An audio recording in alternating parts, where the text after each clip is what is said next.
fucking isn't too bad. Yeah. And there you are.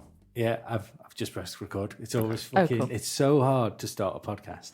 I know, it's a little bit awkward, I would imagine. It's and the easiest way to make it not awkward Yeah. is to tell people how awkward it is. yeah, just address it. Yeah, definitely. That's always the way. So there we go. We're new week, new guest. Yeah, And we've actually got a guest this time. Because usually we go, well, we're going to get a guest, and then it gets to Thursday, and I go, shit, I haven't booked a guest. And then we do that one of those, it's just going to be the two of us this week. The novelty wears off when it's that 6 weeks in a row. So that's not bad. So, listeners, this is now. Do you prefer being called Rhian or Rhi or? Rhi is fine. Rhi's quite fine. casual. Yeah, Yeah, it's quite nice. quite casual. Yeah. And you do quite a few things, but you're known, or I know of you through the 9 Across comedy Yes. nights. Can we call it plural now? Or I hope you've done so. the first one. Yeah, the first one went down way better than I ever could have expected. I was literally having nightmares of the guy. I mean, the comedians are professionals, so they would have performed to 2 people and whatnot. But I was like, it'll suck if they come this whole way and there's 3 people, 2 of them are my mum and dad, just so I got there and it was, I think it's a Manx thing that a last minute surge of tickets go. But we were in Guys and Dolls and it was full to the brim. It's an awesome venue for that as well. Yeah. Because they have, obviously they've already got a little stage and things set up there. Yeah. But it's such a cool comedy club type atmosphere. Anyway, you got to go up the stairs, and then it's just I remember doing a Halloween party there years and years ago, and it is one of those things where it's so locked off from town, and you walk right past it. And well, I mean, when it's in full swing at the weekends, you can sort of see through the windows. The lights. I didn't even know it was still open. But for comedy club, it would be brilliant. Yeah, I'd imagine that everything's all sort of laid out quite nicely for all that. Yeah. It's good that you got a good turnout to it. Yeah, I was just so happy. Yeah, they always it's always said. I think especially over here, as you say, because people do things last minute, that being a promoter of anything, whether it's a gig or a comedy night or any sort of event, is so stressful. Yeah. I remember seeing a documentary about a guy. It was about the decline in the club scene in the UK, and so this guy had. And it's an actual venue now, but it was the Printworks in London. Oh yeah. So it was when that was first set up, and it was the guy who was tasked with being the promoter for the first night of that.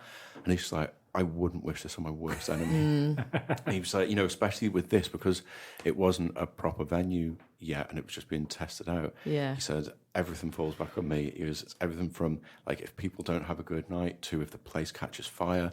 So the whole thing is down on one person. Yeah. So, and you've got that on top of this Manx thing of I'll just get tickets on the night, it'll be fine. And Yeah. they don't think about it. And also, I think I do think sometimes Manxies can be a bit change is not good. Yeah, so definitely. I was like, please, it will be funny, you know. Well, that's the thing, and it was lucky. Well, I don't know lucky, but obviously it was good sort of judgment on your part and the booking part that there were some even if they weren't known names, known faces in that first lineup where people go, oh Christ, no, I recognise him. Yeah.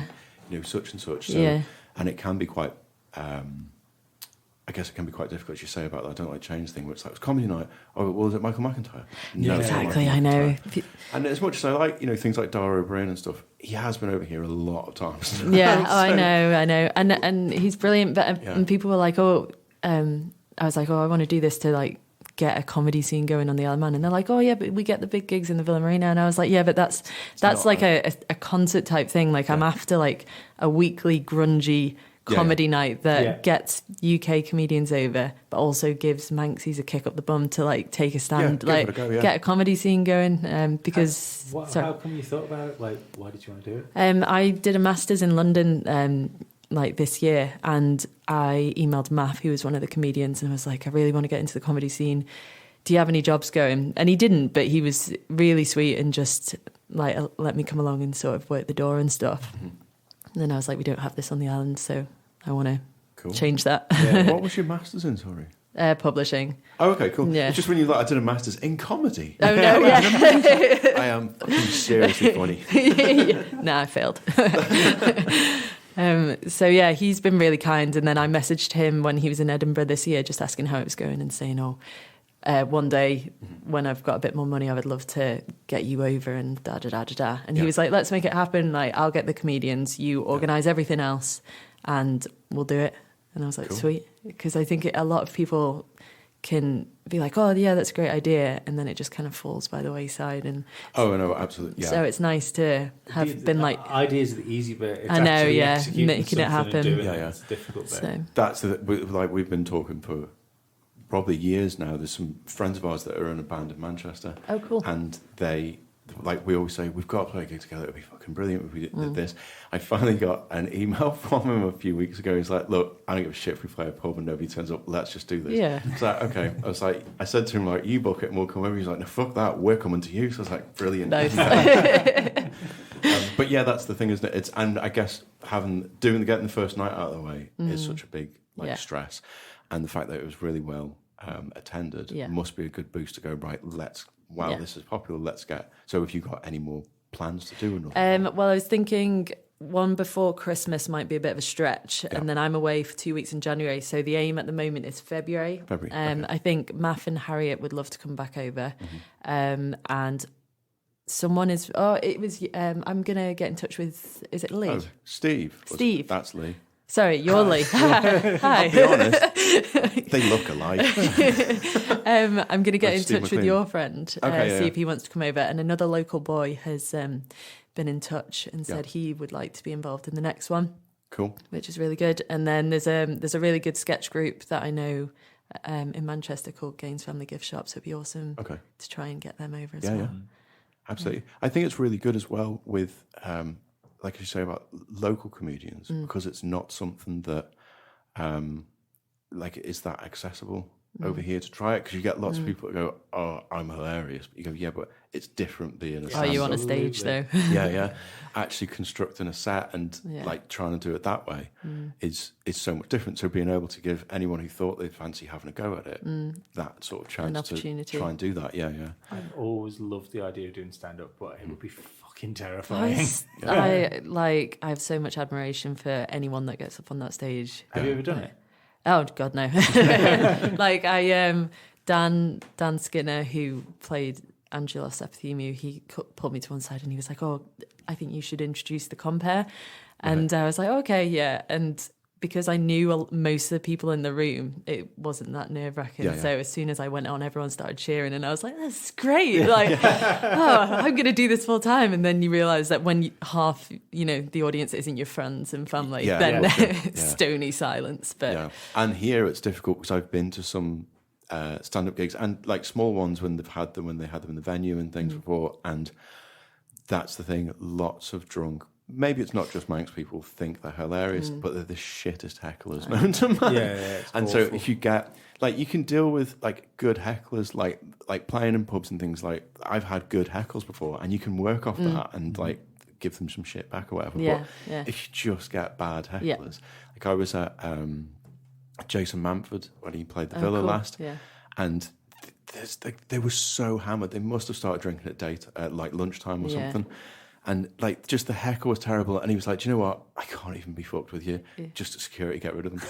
And he just had them escorted out. He's like, "Do you know what? I'd have done this 12, 15 years ago. I'd have put up with that." But he's like, "I cannot be bollocks with you anymore." It's so true though, because some heckles, the comedians can really work it into their set, and it really broadcasts how witty and intelligent they are. But some, it's it's not worth. Yeah. Just shut up, man. Just come and enjoy it, okay? Yeah. You're not as funny as you're you not think the comedian, So. And that's where I think it's really good. Oh, there we go. I always get told off for not having this on silent. That's where I think it's good to kind of separate that idea between I'm funny down the pub with my mates and actually I could work this into something that could be like a 5 or 10 minute slot or something. Because that's a very different thing. There's a lot of funny you've got to put into us just talking now. We've been talking for not 10 minutes yet. Yeah, and there's a lot of jokes. That's a lot you've of got words. to write into. Yeah. To write something like that up. Yeah, I mean, it's much easier as well to just be funny when there's other people around you saying things. Yeah. To actually try and write something. Yeah. I can barely write my own name. Yeah. You couldn't write mine before. No, I couldn't write you. Just went a complete blank. I don't know how to spell your name. At least you remembered it. And as for you, Don't even ask me. The silent Q in there. what do you mean she's called Ryan? I've had that You've so had that, many yeah. times. Yeah, and I'm like, do I look like a boy? Is it like, do you know it's a unisex name? Have you had people like come up to you, not even speaking on the phone, just, I'm here to see Ryan? It's like, Oh yeah, no, I'm I've sure had you are. like people come up to meet me and like stare me in the eyes and call me Ryan, and I'm just like, oh god, self-confidence is just blown to bits. Like, Don't mention she identifies as a woman. Should have just gone with them, punched him in the shoulder. Yeah, you're right, mate. That's the thing as well, because you work on radio and like. oh yeah, day job, each don't time So you guys swear, I'm so programmed to be like, oh god, No, don't it's swear. fine. It's fine. there's no red light. Oh, God, Yeah. It's fine. Yeah, I had that. Because I've known like Christy for years. Oh yeah. And so I've gone up and done her show before, and it's like we're sort of looking at each other, going, "Okay, red light's on. Don't just go into how we talk to each other." Yeah, normally." yeah. And we have that. Well, I remember the last time I did it, and someone texted in and goes, "You just sound like an old married couple." I'm like, "Oh God, what did we say? What did we say? Listen back to it. Listen back quick." Oh, it's nice. It's nice when like the rapport is so good though. Like it just Yeah. comes across. It sounds very nice. Quite sort of natural and things. But yeah, no, don't worry about that. But no, you must have that. Like if it's not something that's quite sort of public face, and like people hear you more than the thing, and then they just turn up and go, "Hi, I'm here to see Ryan." Ryan. Do you ever get the thing where people don't put the face to the, or like if you had it where people have met you and gone, "Oh, I've heard your voice, but I didn't." I've only been there about 4 months, so I'm still I'm still quite new to it. But yeah, it's really good. I'm actually hoping I've been given 2 slots on Boxing Day and New Year's Day for like a radio mockumentary. Amazing. So just again something different, like Yeah. and it's supposed to be kind of like educational as well. Have you seen Con Britain? No. Do you know Charlie Brooker? Yeah. Yes. Okay, so he wrote it, and it's a mockumentary on Britain, and I was like, I could kind of steal a little bit of that and sort of make the history of the Isle of Man a little bit more hilarious. Yeah. And then put it on the radio and see what happens. So. Amazing. Cool. I'll listen. Yeah. Fingers crossed. Yeah, so that'll be nice. That'll be fun. Either way, it'll be fun.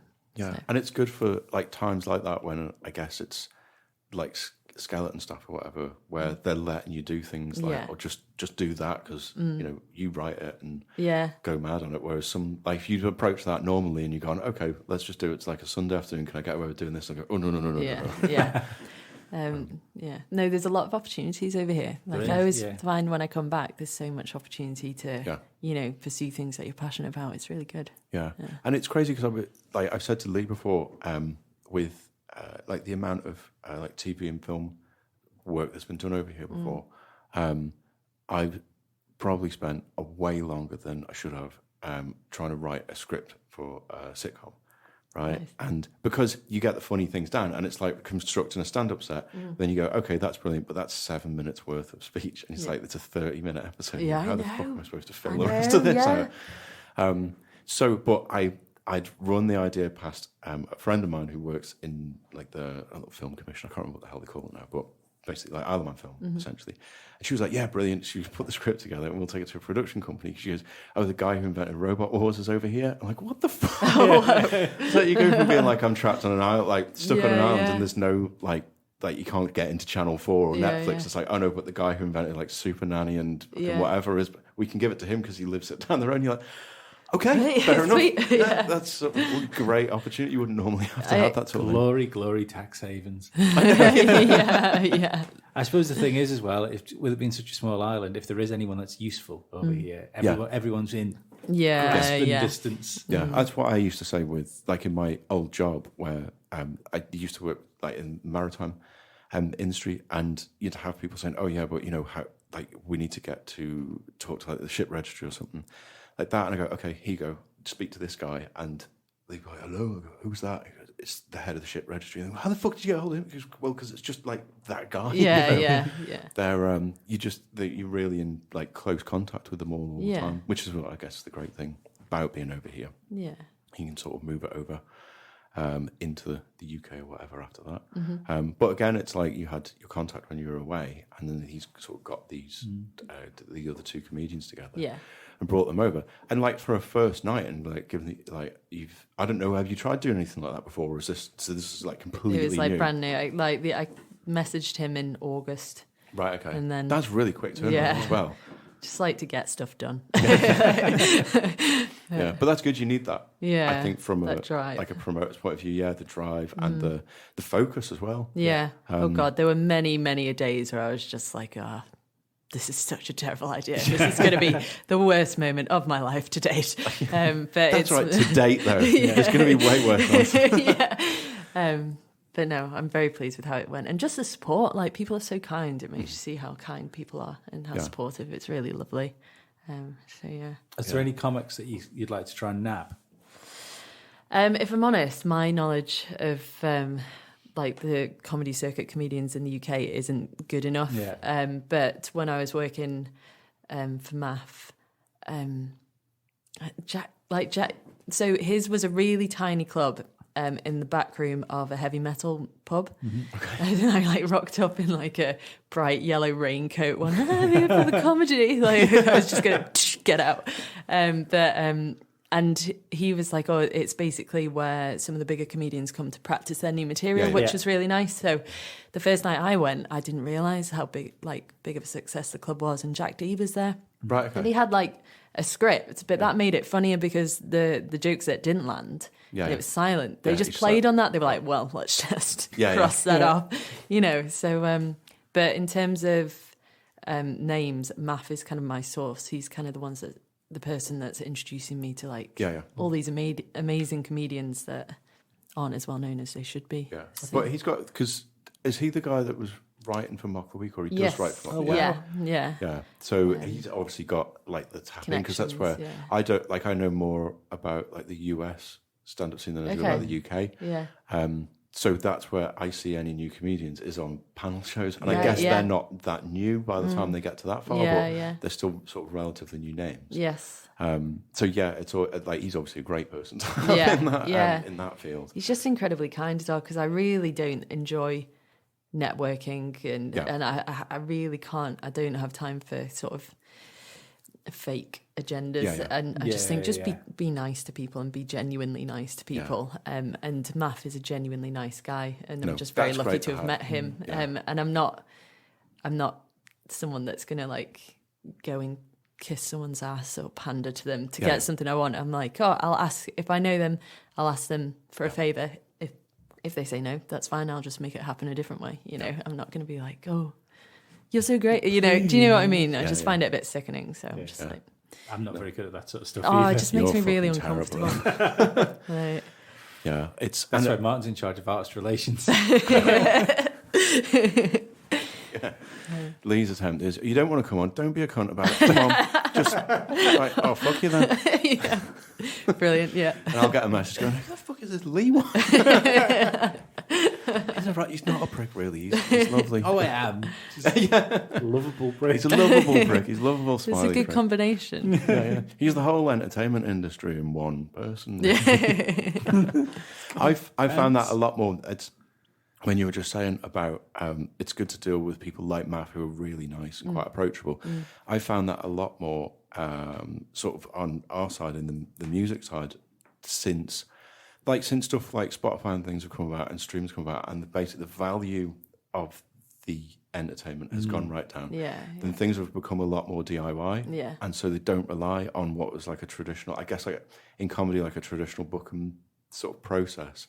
A lot more people doing things themselves, so they have to be sort of nicer and more approachable. You don't get these like asshole bookers that you used to get. So we're actually, I guess we're at like a really good time to start doing these sort of smaller things and more DIY type events. It's just it's a nice little time to be in, I think, and especially over here where generally nothing has kind of ever happened, and you've always had that barrier of there's the sea. So everything's either going to be too expensive to bring or too expensive to go to, or things. And now you've got like Maffa's going, oh, well, I'll provide the thing, you just provide the room and get people in there, and I'll sort the comedians out. And like Sal messaged me going, fuck it, I know we're not going to do anything with it, but it would be funny to come over and do it. So it's like, oh, brilliant. Okay. Yeah. I mean, and like with the Arts Council as well, like, because got funding from them, and that was just honestly like huge. Like, I don't have much money to my name, but it's just like whatever money I have, I either spend it on flights somewhere or just doing something that I'm passionate about with it. But not gonna lie, the Arts Council, it's always good to get given money to help. To help put something you're passionate on about, you know. Yeah, absolutely. So, and like for someone like them, it's a really new. I don't even think they'd consider comedy as being an art, to be honest, because they're still really traditional in their ways. Yeah, well, I was just thinking like there's so much talent on the island, so much talent, and I just thought there's a massive gap in it, so why not give it a go? You know, I think people will enjoy it. Well, people did enjoy it. Yeah. So I do think even if it becomes a regular thing, even the people that maybe don't know that they've got it in them to do it, at least it gives them the opportunity to keep doing it. You know, and ease them into it. Otherwise, you just walk around thinking you might be funny. I know. Yeah. I was listening to. I really wish I could remember that. It was a podcast, and they had a comedian on. And what the fuck was it? she wrote Two Broke Girls. Whitney Cummings. I was listening to a podcast with her, and she says she still goes and does the like test sets in smaller clubs, but will run through with other comedians who are like way down the sort of lineup compared to her, and she'll go, do you think this will work? Do you think this is funny? It's like, you're asking us if you think it's funny. It's like, you're funny as fuck. You're like, I know. So I think it's good that if you can encourage more local comics as well, then it gives them something they can bandy off each other. So it doesn't, it won't feel kind of as isolating. Yeah, definitely. As I'm sure it does at the moment, because it wouldn't even occur to me to go, oh, well, let's try a stand-up set. I know. I mean, it is, like we said before, a terrifying thing. I just want people that have thought about it to not always be wondering what if, give them an opportunity. And even if they bomb like terribly, they can be like, well, I did it. I'm not still walking around thinking. But it was great, like with the comedians that came over,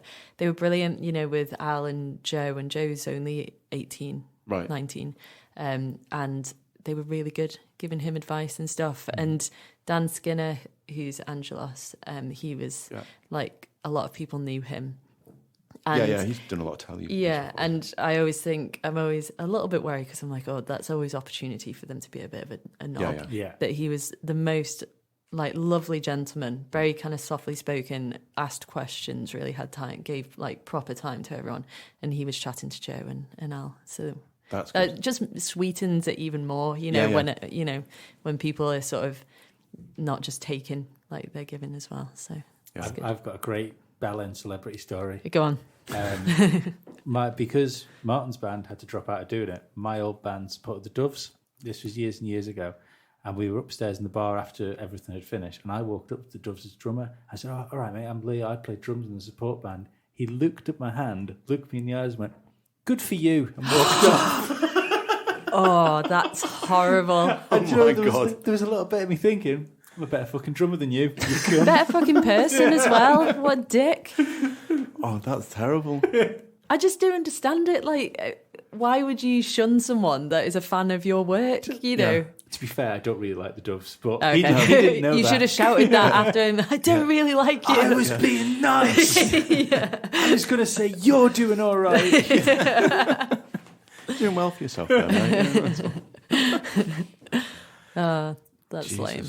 Yeah, it's not good if you've, like, especially if you're looking forward to something, like, it's a bit different because you weren't a fan of them anyway, or, like, if you've got, like, the young comics. And Ben'd still be crying if you had played. I know, yeah. He was off getting helicopter training. I know. I'd have preferred the helicopter training. Oh, wow. Yeah. No, it's not as exciting. He didn't get He wasn't flying it. Oh, right, okay. I wouldn't trust Ben with a fucking skateboard, let alone a helicopter. It's good, like, for I'm just going to say young comics then, but like really just starting out. And if they've got those more experienced ones that actually take the time with them to have a chat with them, and like even if it's like critique their set or whatever and just say, look, that was really good, but you're going to try, doing this next time. That's a really nice little boost for them. Definitely. And I think it's good the level that this is that you're working at as well, because I imagine you wouldn't sort of like be booking really big name comics. So these ones are sort of still remember that they started out, even if it was 30 years ago. Yeah. I remember doing my first gig in a shithole. Yeah. Like, not the Guys and Dolls is a shithole, but you know. Yeah. They should do a comedy night on a normal Guys and Dolls night. I once saw a transvestite piss himself in there. Oh my God. Yeah. Yeah, it was amazing. I'm assuming like not in the toilets. Where were we? If he was knelt over you, Martin, that's still not... It doesn't count. If I was asking him to do it, it's not... pissing himself. No, it's still pissing on you. Right, okay, yeah, fair enough. No way. Yeah, but that would make that's got a sort of... There's some nice. comedy clubs out like that, isn't there? It's got that sort of story to it. I think there's a good chance that like the little comedy clubs and stuff might be the only place where you can hear the funny stuff sooner or later, with everyone being offended all the time at everything. That's only going to trample down the good stuff on the top, I'd have thought. Bring the funny. Yeah, and it's it's funny how you were saying about, people realise that it's actually like a night that they can go to now. And it's like, well, you've kind of got your audience is everyone, because who doesn't like laughing? Well, exactly, yeah, exactly. That's what's so brilliant about it. It's applicable to pretty much everyone. And you can decide what you think is funny. Yeah. But their thing is that they're there to make you laugh. Yeah. So yeah. You've got to do something really wrong if you watch a comedian. Like, I don't particularly like Chubby Brown, for instance. But if I had to go and endure like an hour of Chubby Brown, at some point in that set I'd find something funny. There'd be something funny. It's the atmosphere of the night as well. People want, I assume people go because they want to laugh. You like to hope so. You like to hope so, otherwise don't know why you're here. But it was great as well with the advice thing. The guys were giving me advice on how to run, like just little pointers of what to change for the next time, and that was really helpful. Just really little things that are so little that you just kind of look past them, but they're crucial. So he was like, it'd be ideal for you to shut the bar, so only open the bar at the break. Okay, yeah. Because so people sorry. God, I just smashed the place up. It's usually me doing that.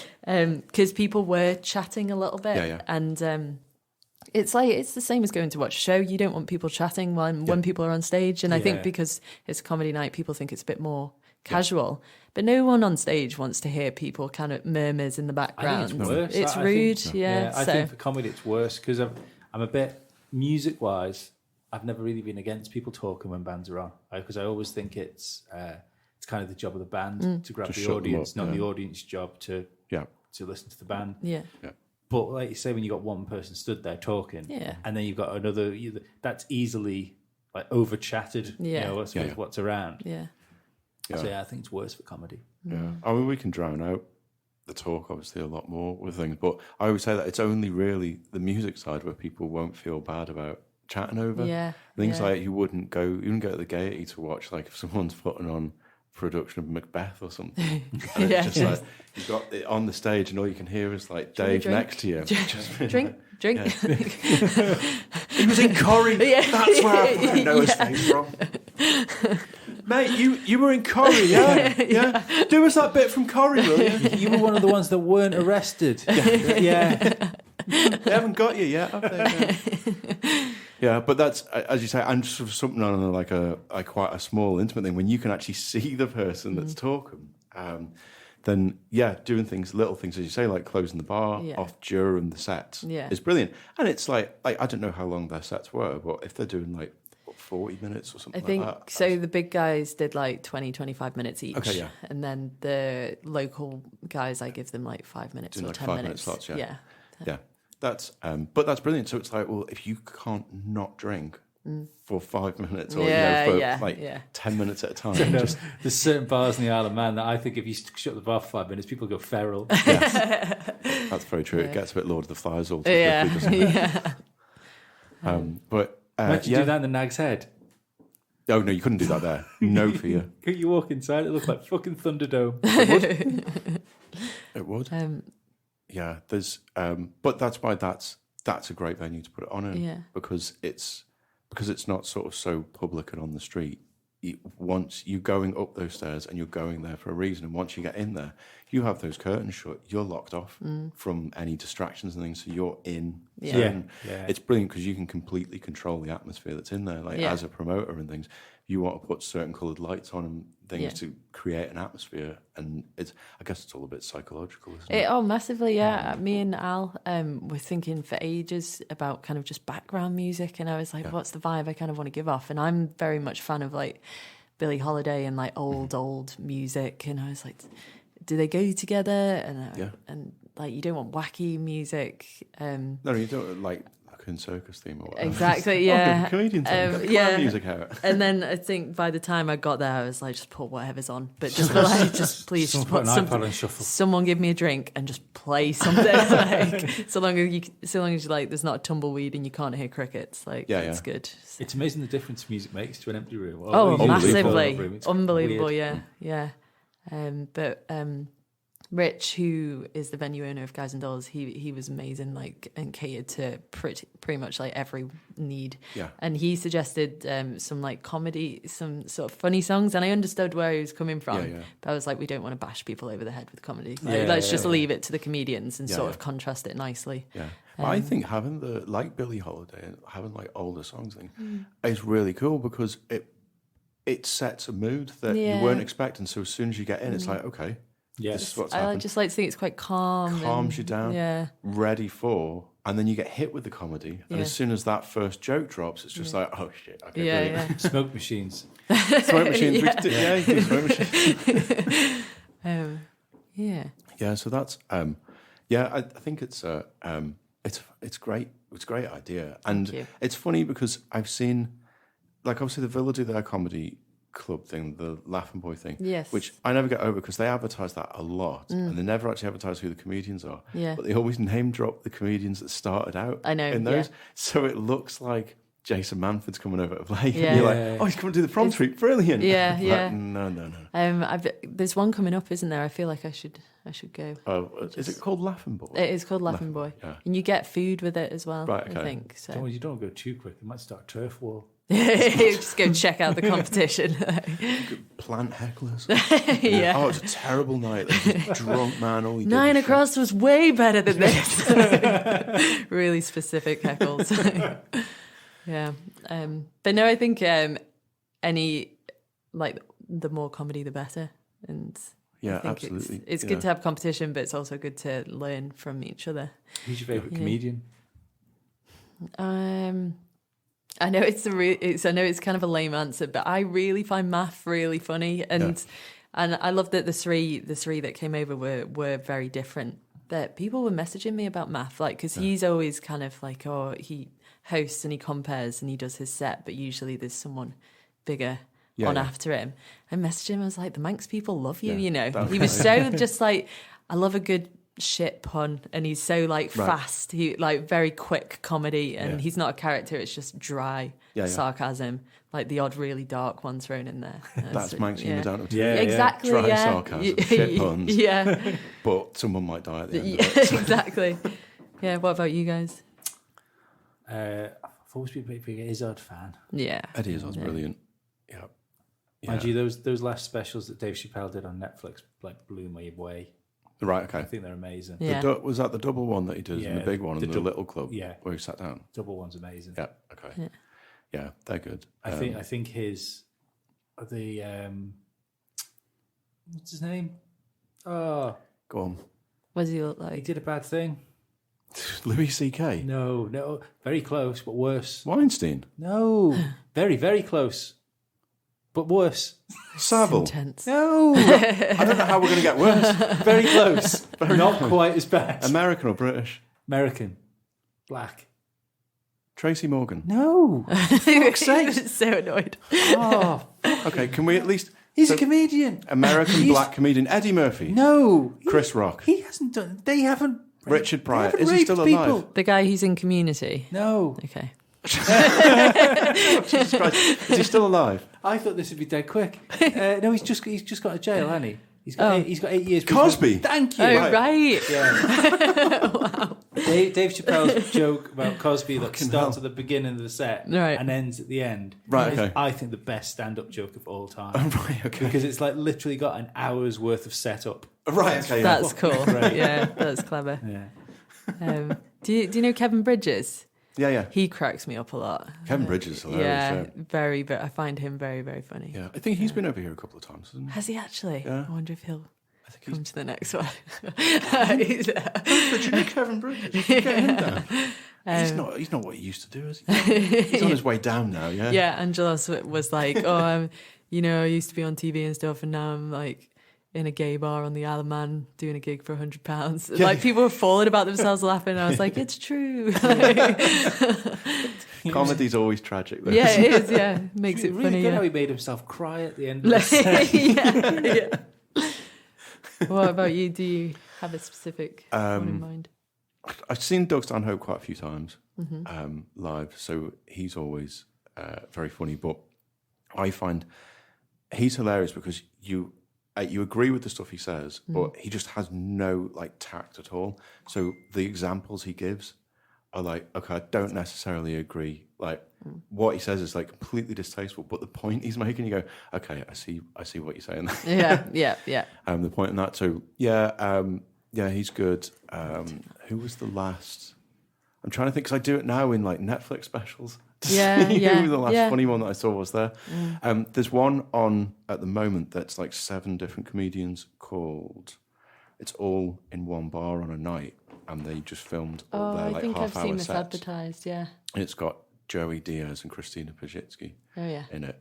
But there's another comedian there called Brad Williams, who's hilarious. He's a midget, and he completely plays up. He's there's no point in getting around it. Was that Golden Pony Club thing? Was it the Golden Pony Club? I think it's in Las Vegas. Maybe. Right. But his set was so funny. Yeah. So I think the last thing I saw that I thought was really funny was probably that one. Yeah.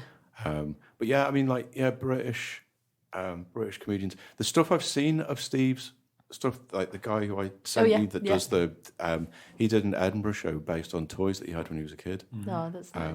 And so there was some bit where he had a heckler that was saying something about the gender identity of Transformers. Right, the heckler was coming up with that, and he's like, "Mate, listen to what you're fucking saying." Yeah, it's a transform, it's a robot. This is a comedy show. So he's really good. I'd love to watch some of Jonathan Pye's shows. It's on iPlayer. Oh, is it? The whole the set that he was touring is on iPlayer. That was really good. And that's one of those ones where you don't know whether it's is he still in a character or is he? Because he just loses his shit near the end of it towards the audience. Because he'd obviously orchestrated it where they do something, and then he spends about 15 minutes on. I think he's going to have a heart attack. And I'm like, is he even is this the act anymore? Or has he just completely lost the? Well, it's good to have the audience questioning. I do enjoy that. He's doing another one, isn't he? The midterms. Oh, is he? Yeah, he's doing a live news show. That'll be pretty good. Right, because that's coming up soon, isn't it? A few days. Yeah. Yeah. That's a scary comedy thing. Does Donald Trump count as stand-up? Yeah. Because that's just a joke, isn't he? That fucking tweet I showed you before. Show me read that. It's beautiful. I'm going to turn my phone on silent. When yours went off before, I was like, I've turned mine on silent. And then ding. Where's it gone? Lee showed me this. I was like, oh, that's quite a funny little picture someone's photoshopped up. Because it's is it Game of Thrones? Because I don't watch Game of Thrones. I've no idea. Okay, everything seems to be It's just the fact it looks like a movie poster. Yeah. And what a time to be alive. Oh, Jesus. Right, yeah, that is Game of Thrones. Look at the account. No. Did he put that up himself? Oh, man. I don't know. It doesn't really surprise me. But it's just ridiculous. It's just ridiculous. But we were saying, that falls two ways, really, where it's like, okay, you're the president, you shouldn't be acting like that. You're a state leader. But also it's kind of refreshing. What the hell? Yeah. But also you go, well, you've got that far, you might as well so just keep see going. how far you can push it. Yeah. As I said to Martin, anyone that thinks he doesn't control his own Twitter account, that's been put to bed. Yeah, I know. It is hilarious. Yeah, I do want to see what other movie posters he's going to put himself in, though. There's got to be an Avengers one. Just his face on all of their bodies.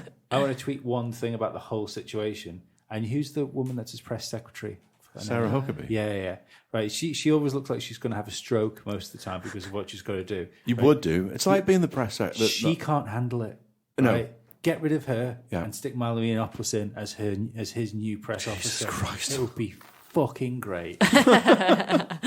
Daddy can't come to speak to you right now. Anyway, I'm going shopping. I feel sorry for the press person who was hired for Salisbury Cathedral. Because if you're doing that job, you wouldn't think it's going to be that stressful. And then all of a sudden you're dealing with like Russian poisonings. Yeah. Someone trying to steal the Magna Carta. Yeah, I know, yeah. I didn't sign up for this shit. It made me laugh so well, like not on air, but I was reading the news and it was like, oh, the Russians are saying that they were just there to see the sights. Just like, it's such a poor effort to cover it up. But... did you see the interview with the two of them? No. That were claimed, they've got interviewed, like, I think it was on Russia Today, or is it, RT. Mm-hmm. And it was like, oh, so what were you doing in Salisbury? And they'd obviously had a script down. It was like, well, our friend said that it's an amazing cathedral. And did you know the steeple is 19 metres high? That's amazing. Brilliant. That's almost like saying, yeah, what are you going to do about it? Yeah, I know. Yeah. Send your sub over. Go on. Yeah, that is. You could make a sketch out of that. Like, definitely. It should already be like a brass eye thing. Oh my gosh, Chris Morris is my hero, honestly. Brass eye in the day-to-day. Yeah. The day-to-day is incredible. Brilliant, because again, it's so dry and and dark, but just aspects of silliness, and the silliness really tickles me as well. Yeah. It's just... I think, was I explaining to you a while ago about Peter O'Hanrahan? No, it's on the day-to-day, and he's always like, the foreign correspondent for the... it started off as like a Radio 4 piss take, and then it was it got turned into a TV show. So it would be like, and we're going live to the G8 summit with Peter O'Hanrahan, and it's clearly he never even got on the fucking plane. Yeah. He's in like a back alley in Manchester. But it's like, so Peter, what's been going on today? And he's like, well, it's been great. I spoke to the finance minister of Germany, and they've said everything's grand. And he's like, right, what's the finance minister's name? Oh, it just escapes me now. You're not there, are you, Peter? No, I'm not. No. But it's such clever writing, because I was listening to On the Hour. Yeah. And he wrote it because it was about 9/11, obviously a very delicate topic, and it was Peter O'Hanrahan, and he basically had slept. He was in a hotel and he was supposed to go to the Two Towers, but he'd slept in, and Chris Morris had called him and been like what's going on? Tell us what's going on. Like, well, the towers are coming down, and he's like, oh yeah, everything's fine. Like, all good. And he's like, what do you mean everything's fine? And he's like, do you have a He's like, are you there? Yes, I'm here at like the World Trade Center, and everything's okay. He's like, yep. Do you have a TV where you are? No. I'm here, so there's no telly. Right, go find a telly and put it on. And then it's just like the towers are coming down, which is awful. And Chris Morris, like the main thing is Chris Morris just scolding this guy. Yeah. So brilliant. He's awesome, but clever. There's still things I listen on Radio 4 now, and they still do the Vox Pops things in the street. Yeah. And they nailed it so well when they did it on the hour that I have to keep striking it to go, oh, it is actually Radio 4 that they're doing now. Just the writing's brilliant. But did you see Stuart Lee's comedy vehicle? No. When it would go, he'd do his like stand-up bit for the TV show, and then it would cut to him in a therapy session, but his therapist is Chris Morris. Oh, really? And he'd just spend the time just absolutely scolding Stuart Lee. Just going, well, that's because you're not funny, isn't it? And actually, all of your biggest fears is that you're never going to be appreciated in life, and your own children even hate you. He's so dark, isn't he? He goes to new levels. It's brilliant. Speaking about dark, though, what you said about Brass Eye, I think that the paedophile special is one of my favourite things that's ever been on television. Yeah, and I don't know whether couldn't have that now. No, but I don't know, because you probably couldn't have had it then, because he only made it because of the reactions that they had that was going on in the press at the time. So you probably could make something else. I don't think people are different. I think, but the ability for people to complain about things is different. Yeah. Okay. Yeah. Yeah. Is that the one where at the start he he's got his kids in a filing cabinet and he's like, this is the only way to keep them safe now. Is it Sean Penn that's in the stocks? God, I can't remember. It's been ages since I've seen that. Is that Sean Penn? Sean Penn not is Sean Penn. He was in Reservoir Dogs, wasn't he? Locke. No. Shaun. Shaun of the Dead. Oh, Simon Pegg. Simon Pegg. And Sean was his character name. He's in stocks. Right. And if they bring a kid out in front of him. Oh, God, yes. Like, what do you think of him? Don't fancy him. Not my Why time. not? He's bloody gorgeous. Why don't you fancy him? Yeah, if I could write, because I did, like with the comedy nights, I would like to write some kind of sketch. Mm-hmm. I don't know if I'd put it on, but I would love to write something. Yeah. And he's just my idol. Him and Rhys Shearsmith, the League of Gentlemen guys, I find Inside Number 9 so clever. It's unbelievable. Did you watch it the other night? Yes. Fucking crazy. I was like, as soon as did you see it? No, I haven't seen it. No. Okay. But it's already been spoiled, so carry on. Where the sound goes. I was like, oh, it's all a ruse, but then they like keep going for so long, and I was like, oh shit, maybe the sound has gone. Like, and that's what's so good about them. I completely fell into it, and I'd read, the sound's gone, and then it's part of it. And then when it goes to the test card, and they go, look, we're just going, and they started rerunning the silent episode. That was when I was like, oh shit, for fuck's sake! Yeah. so good, and they always like throw in a red herring and then just pull the carpet from underneath your feet, and I just think that's such good writing to be able to, I always try and guess the end, and I never get it right, so that's good. No, they've like the League of Gentlemen was like obviously brilliant, and I rewatched for some reason. I rewatched it all not too long ago, and it's quite dangerous for your own health to binge watch the League of Gentlemen. I'd imagine so. You sort of go, that's not weird anymore. It's even like little things, but they were brilliant at the little throwaway lines. In there, or like the little, like at the start of every episode where it would have like the missing poster. It's like missing class 2C. Okay, that's weird. It's like have you seen that thing online, Scarfuck? No. It's like supposed to be a little town, but it never progressed in the 1970s. Okay. So it would be things like children, they're a danger to society. If you see a child, report it. Kind of thing. And it's kind of it's basically like League of Gentlemen, but it's just a website. And they just make like posters and things. Oh right, okay. It's just like its own little community thing. But it has like all that sort of like missing class 2C and like really sinister sort of recent history. Do you enjoy the sinister tones? And things about it. But one thing that always stuck with me that I completely sort of missed over the first time was a real throwaway line from Tubbs and Edward.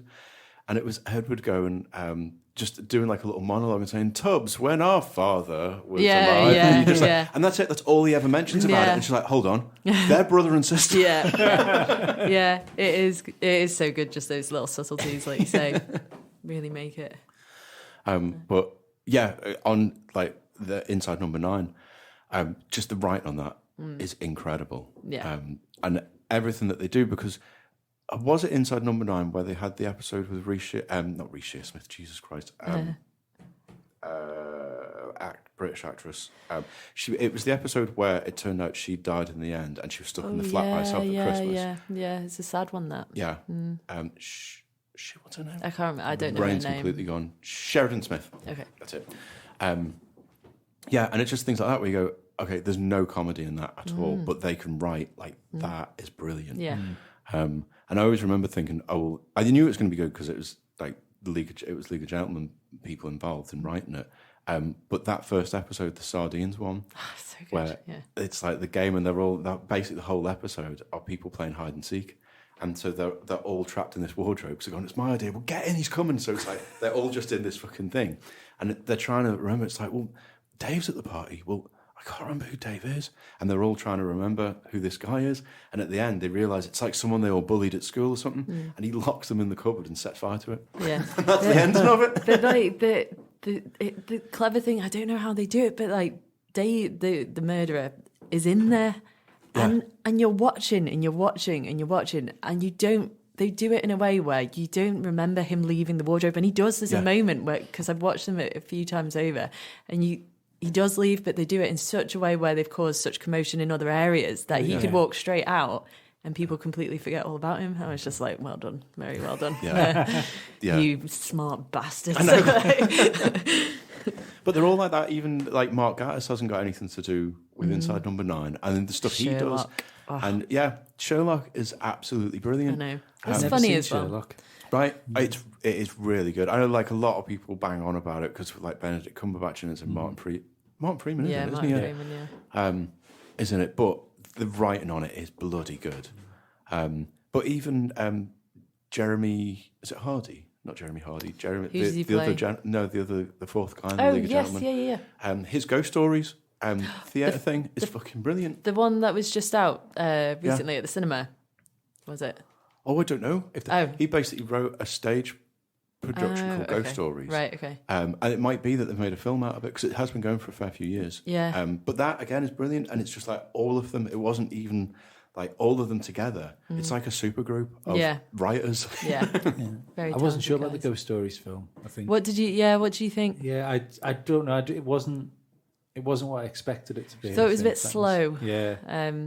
There were parts where it was creepy, like I never hide, but there were points like at the end where I was a bit like, oh, but I didn't come out super wowed by it. No, I love a good horror film. It felt like a like Amazon only thing. Yeah, it didn't feel like a theatrical release. Straight to DVD. Yeah. No, you're right. Yeah, it's a good way to summarise it. Yeah. Old-fashioned horror. Okay, I don't know if this is the same one or not, or if it's like based on. You should say straight to DVD, mate. When you do yours, it's going to be straight to BitTorrent. I know, yeah.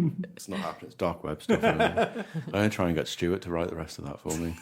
He's funny. What are you writing? Just this bloody sitcom thing. Oh, yeah, right. It takes so bloody ages. That's really exciting. Yeah. I think it's only taken so long because I had all the enthusiasm and sat down, wrote the first bit and then went, oh shit, I need another 30 pages. Yeah. Yeah. You bought a MacBook, didn't you? Everyone that buys a MacBook thinks they're going to write a book. I sat in Starbucks and did it and everything. Oh no, you're like the worst type of person. How is it finished? What the fuck? How isn't it finished and you've got your own social media company? I know. What's it about? It's absolutely crazy. It's about a guy. It's kind of based on a true story, and the real guy even had the decency to drop dead. So I'm not going to get done for copyright. It's about a guy who wants to retire on the island. Okay. So he moves him and his wife over, but he can't bring himself to let go of his company that he owns. So he moves the whole company over as well. And it's basically about how his staff are basically like, they have to do their jobs, but they're also like his like minions as well. Mm-hmm. So you'd have like the guy who's in charge, like the finance director, also has to go and pick up his washing and things from the dry cleaners and stuff like that. But it's a friend of ours works for the company. Mm-hmm. But the stories that this guy actually made his staff do, I was like, that is a sitcom all over it. Like there's little things like he instead of just like using a normal lawnmower or whatever, he had like a ride-on lawnmower, completely trashed his garden. So his wife banned him from. She was like, "You've got to get a gardener in." So in his mind, he went, "Oh, I won't bother getting a gardener. I'll get some sheep. They can eat the grass." So he had them all buy sheep, and it's like little lines. Like he said, like, he's got this like silly little voice, and so of course he got someone from the office to go and buy sheep, and it was like, "And remember now, I want 3 little sheep with white faces and 3 little sheep with black faces, because I'm an equal opportunities employer." Brilliant. So it's just shit like that. Yeah. But then he never thought about putting a fence up to keep the sheep in. Right. So then the sheep escaped, and it's our mate who is like your height and build. Yeah. At the time, for fuck knows what reason, he drove a Suzuki Swift. It's tiny, like a smart car. Yeah. And so I get a text from him one day, just going, "How many lambs do you reckon you'd fit in the back of a Suzuki Swift?" Right? And I'm like, "Fuck me, what's going on?" He's How like, many? 4 you can fit. Right? So he put his seats down and went to put them in. And there was this farmer nearby. He's like, "Oh, hold on, Yezzy, you don't want to be doing that." He goes, "Well, what's up?" He goes, "Well, if you put the seats down, they'll be in the front with you." So he goes, put the seats back up and just fucking rammed them. He rammed them in. Yeah, very good. Yeah, it was like fucking slamming the boot door. So it was like that. And when it got to like 15 stories, I'm like, fuck me, there's a whole series. Yeah, absolutely. See, I prefer the idea that the guy turned around to him there and said, like, do you reckon you could fit those sheep in? Yep. Done this before. Oh, yeah. This isn't my first rodeo. Are you writing it as well? Are you writing it together? No, Martin's writing it. Like I said, I can barely write his name. Yeah. But you do music. You both do music. So. Yes. Yeah. That's for our sins, I guess. Yeah. It was funny. I sort of remember my first proper heckle when we were saying about heckles before. I remember playing in the cul-de-sac and the bar staff, not just like someone in the crowd, the bar staff took the ice bucket and just started throwing ice cubes at us. That's so mean. Yeah, you just need to practice more. I know, yeah. That's what it's all about. And to be fair, that was like our second pub gig ever when we were 19. Was that Village Idiots? Yeah, you were lucky it was fucking ice cubes. I know, yeah. They had glasses there. They did have glasses there, yeah. Well, we only got the gig because we knew one of the bar staff anyway, so I think that was like a friendly thing. And you can't be that good in a band called the Village Idiots. No, you can't. Exactly. That's such a school band kind of name. I'm amazed that spun off one musician, to be honest, that band. They what, sorry? I'm amazed it spun off one musician. I know, yeah, it was good. Well, it's like our mate, Alex, I played a gig at her bakehouse. I think it was last year. And our mate I went to school with he was out on a works night out and they came down to watch the gig. And when we finished, I went outside because it was roasted inside because it's a bakery. Yeah. Fuck has gigs in a bakery. And he grabbed one of his workmates, goes, "Oh man, I really enjoyed that. It was really good." Yeah, I was like, "Okay, cheers." And then Alex comes up and goes, "Do you know what? He's quite a good bass player." He goes, "He's the shittest guitar player you've ever seen." Fucking life. So that's where we started out when we were all in bands in school. Yeah. He was like, "He goes, he's done really well for himself, given he's the fucking terrible." Thanks, backhanded compliment, but I'll take it. Brilliant. But yeah, that's. So you were saying February time, just to sort of bring it back to you since we're supposed to be. It's interesting. February, that's the aim. And thinking about it in a way that doing it around payday, so people don't have that excuse of being like, "Oh, I don't have any money." And also February is a bit of a grim month, so it'd be nice to give people a bit of a cheer up. Absolutely. Once summer and things start kicking in, people have their weekend barbecues and they start at lunchtime. Then they go, "Oh, I'm too shit-faced to come down." Yeah, and that's the thing. There is bugger all to do in those winter and even sort of early spring months and things. That it's great to have something like that on. Yeah, that you can go in and have a good laugh at. Yeah, it's just that I understand it's hard coaxing people away from the living room in winter as well. So that's why I started it. This gig, I said it was going to start at 7. And Matt was like, "Oh, it's a bit early, Yeah. And I was like, "It is a bit early," but I was so paranoid about people going home after work and then just not wanting to come back out. Yeah. But in the end, if they've got to rush a little bit. Yeah. And then, so people did kind of rush there. And then we just started at around 7:30 instead. And because the bar was open, people were quite happy just sort of. Yeah. I was like, "Yes, drink more before we start." Funny juice. Yeah, you can funny always. Juice, That's fucking one of Stanhope's things, isn't it? Where someone heckles him because he's got a table of beer or whatever on the stage, and he goes to grab one, and someone I still don't know why people do this, heckling a comedian for an old joke they told. Yeah, it's a greatest hits thing, and it's like, well, the joke's funny because you didn't know the punchline was coming. And so his thing was he grabbed this bottle and started drinking it. He's like, "Quiet up while I drink more funny." Very good. So that's brilliant. So you sort of let Matt, he'll sort of ring you up and go, "We've got these comedians on the go." I'm not making assumptions because I don't want to ask too much of him. But I would love to have him over again. He was actually thinking about coming over and doing comedy tutorials, which would be amazing. Oh wow, that would be brilliant. That would be perfect. So I'm going to get in touch with him this week about that, and then. Yeah, we'll just go from there. I think any of our patrons would pay for us to go there. Go and watch it. So the comedy tutorial. Oh, a tutorial. Oh, yeah. Yeah, it's exciting. I just want people to have a laugh and have a good time. Yeah. And I want the comedians to enjoy it. So long as everyone's happy, I am happy. Yeah. And it was a really, really good night. I was absolutely buzzing. Yeah. So. And that's great as well because obviously somewhere here, it's not on the circuit. Yeah. So you've got, as a comedian, you've got to make an effort to come over here. So if you can get, those three go back and go, "We had a great time." Yeah. And Rhian's doing a fucking great job. And it's a mad little bar, but it works. And, things like that. Then they'll talk to their comedy friends. Yeah. And so, you might find after 3 or 4 nights that you're getting calls from comedians and they're just going, really cool. "I want to come over." Yeah. Hopefully. That's the thing. Or even if, you use it and it gets its name as like the place where you go and test out material. Yeah. Because I think that about so many things. I was talking to someone last night about electric cars and saying like, it should be like a test ground over here for all those sorts of things. Great, because one, you get to see everything first. Yeah. Like I've seen, there was a couple of, the first time Kaiser Chiefs came over here, they basically did the set that they did the headline slot at Reading with to test it out. Yeah, and just make sure that definitely. everything was working right before, because it was like a few days later or something. Yeah. I think that when Lee Evans came over here, he was just testing stuff out. Yeah, and it is prime opportunity. I know you can do that a lot in London, but also it's nice. I know it can be a bit of an effort, but sometimes it's nice to leave England and come somewhere new. And I saw them walking along the prom, just like looking out at the sea. And it's lovely seeing the island fresh through someone else's eyes, because living in London and Manchester and very congested and whatnot, it was really nice just seeing them just taking everything in and just really looking quite relaxed. So because you can take you take it for granted. Oh, massively, yeah. Completely. And I know when Lenny brought Primal Scream over, and Simone, the bass player, after the gig, she went straight back to the hotel and went to bed. And it was like, no, I'm getting up in the morning. I'm going to have a walk across that prom and just see, because it's amazing. It's nice. So yeah, it's good.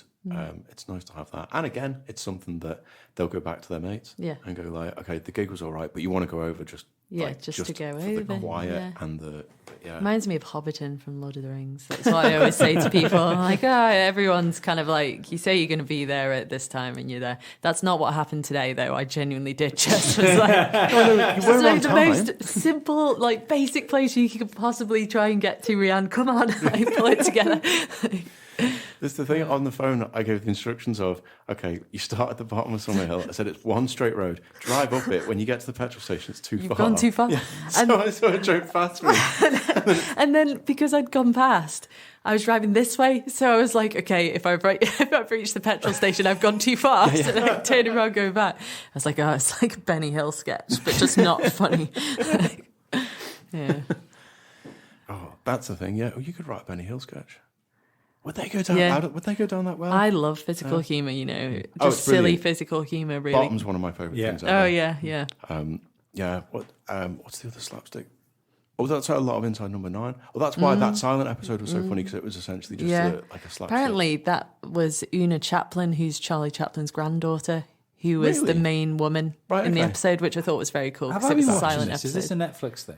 No, it's BBC. Is it? It is on Netflix now, though. Is that right? Yeah, I think that's because was that the same thing where? Because I think I missed the first episode because my girlfriend was watching it. Is the second episode where there's a woman in a car crash? Yeah, that's the one you were talking about. One, yeah. Right. That's not very funny. Well, I thought it was hilarious.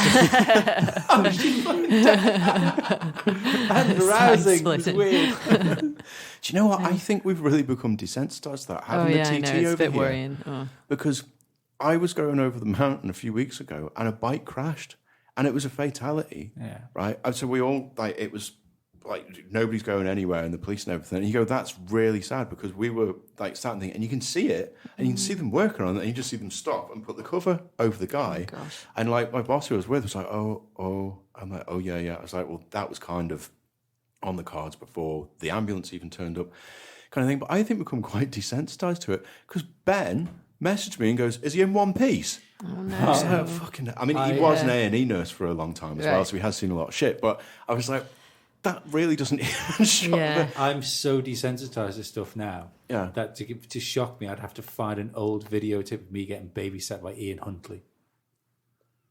You getting what by Ian Huntley? Babysat, right, okay. Who's Ian Huntley? He was a murderer. Oh, right, okay. I see now, okay. And he was a school janitor that killed 2 girls. Did he drown them in the bath? Oh, God. Yeah. Jeez. And then did a really bad job at trying to hide it. He ended up on telly. Helping look for them. It was weird. Yeah. Have you seen Making a Murderer? Yeah. No. I've seen the first one. I've not seen this new series that's out. That's crackers. That'll drive you insane. Why? It's so corrupt. Corrupt and middle ground backwards America that it's like you've got. It's basically a murder happened, and there's these 2 guys that are being investigated into it, right? One of them, is it a nephew and uncle? Yeah. The nephew, I think it's fair to say, might have learning difficulties, right? And the police interrogation is insane. They're just absolutely full on at him. And you're like, it's clear he doesn't have a clue what you're saying. Yeah. And they're basically going, so did you murder her? And he's like, no. He's like, okay, I'll word it differently. You murdered her. Yeah. Right? And then he just went, if you want to see your parents again, you murdered her, yeah? And he's just like, oh, yeah, okay. There we go, he confessed it. This sounds like a sketch. Yeah, no, it does, but it's real. And it's just, but even the uncle is like, he's like not quite right either. And it's insane. You will be screaming at the telly. Yeah. It's one of those programs that everyone else in the world seems to be watching. I haven't. Yeah. I'm like that with Game of Thrones. Yeah, I've watched Game of Thrones. I was like that with The Wire. I haven't seen The Wire. I see. I haven't watched The Wire. Yeah. Oh, Jesus. Just, have you seen, I feel like you guys might like it, the Krampus episode of Inside Number 9? Yeah. I don't know if I watched that yet. I love the story of the Krampus just because it's so dark. And did you say you'd seen it? I've seen it, yeah. Right, and also it plays in like, I find perfect, like, have you seen Garth Marenghi's Dark Place? Yes. Yeah. That shit, like actively being shit, editing and acting really tickles me. So it's like a combination of that with the Krampus. Yeah, you should watch it. That's a very good one. There was a line I always remember in Dark Place where, again, what you say about throwaway lines. Yeah. And he was rushing down a hall and it had like a monologue behind him. He said, I was in a terrible rush, so I only had time this morning to wash key areas. Richard, how do you say his Ayoade? Yeah, he cracks me from that. And the editing is so funny as well. Like 1 minute he's like during a monologue holding like a spade and then it's a cup. And the camera kind of comes down a little bit and then it goes back to a spade and the camera kind of comes back up. It's that old, was it like a little sort of nod to, there was a old sitcom in the British sitcom in the 70s that was based in an antique shop.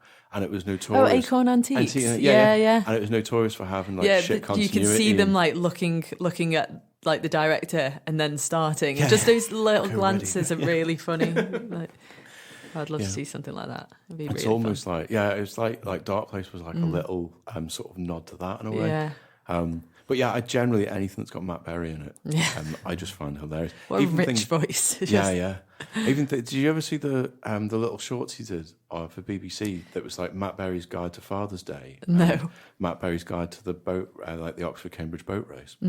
So the Father's Day one is amazing because it's for about 2 minutes. It talks about like Father's Day is a time of the year when British children, blah blah blah, in his voice that he does.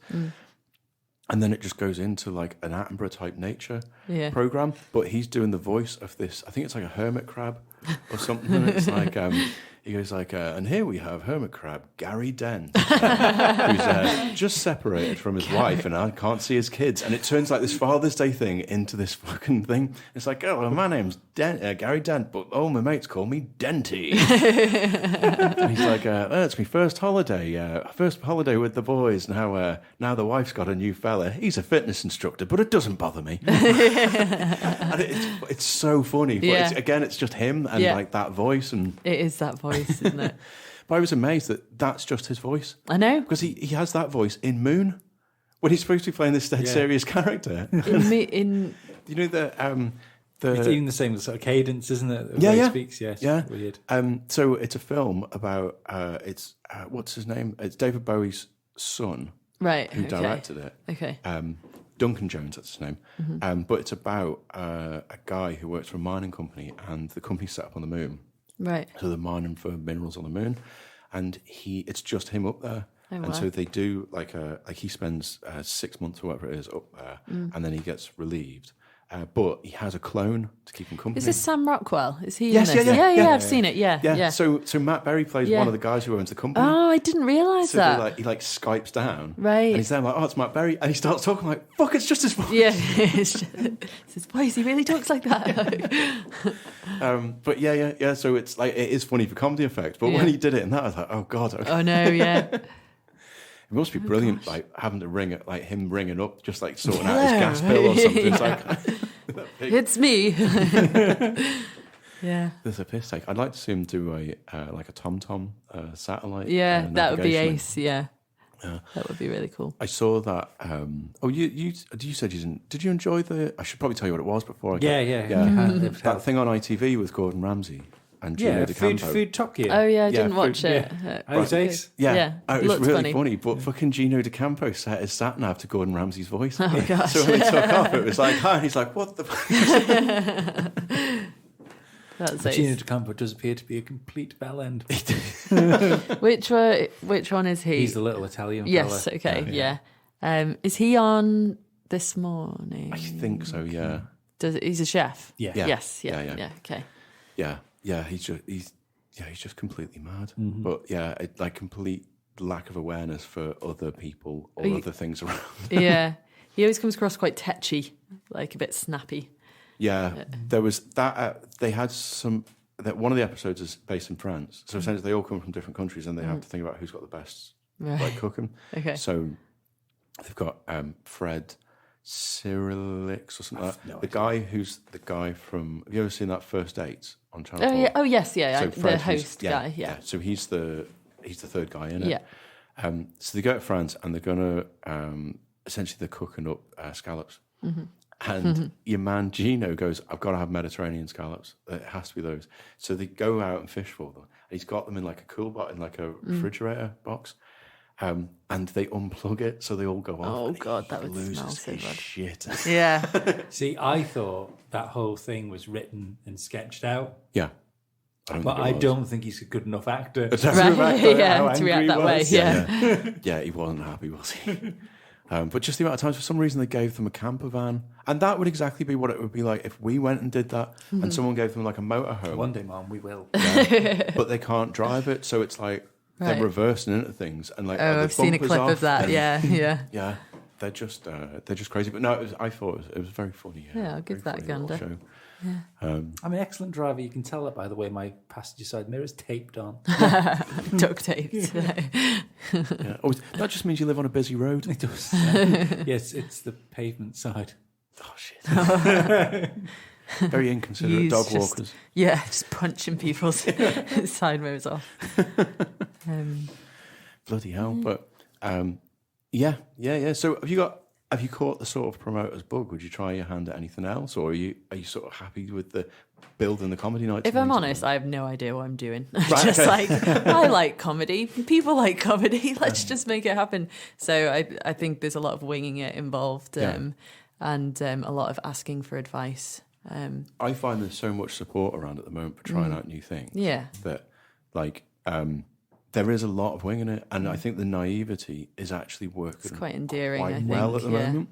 So I always say, like, I'm like mates with Tom Rowe, who has the Secret Pizza Company. Yeah. And I'm like, the handyman thinks he's a pizza chef. It's like, fuck it, he's done it. Yeah. Like he's making it really well. Yeah. You know? I think I don't think you need to do things by the book necessarily all the time. If you've got like the drive and the passion, then it'll just sort of work out. Yeah. That doesn't work with surgery.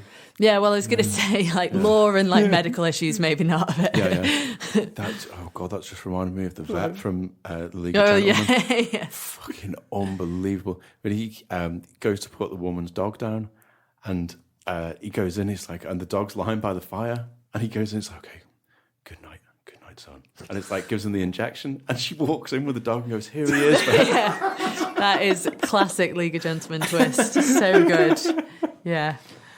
Brilliant. But I think having this like sort of thing of if someone asks you to do it, it's just like, yeah, I'll do that, and then I'll figure out how to do it later. Yeah. It's always the way that I've seen interviews with Henry Rollins, and that's his whole life. He's worked off because he was working in an ice cream shop in I think it was in New York. He was based in, and he was in Washington. And he's got a whole new disorder that hasn't even been categorized yet.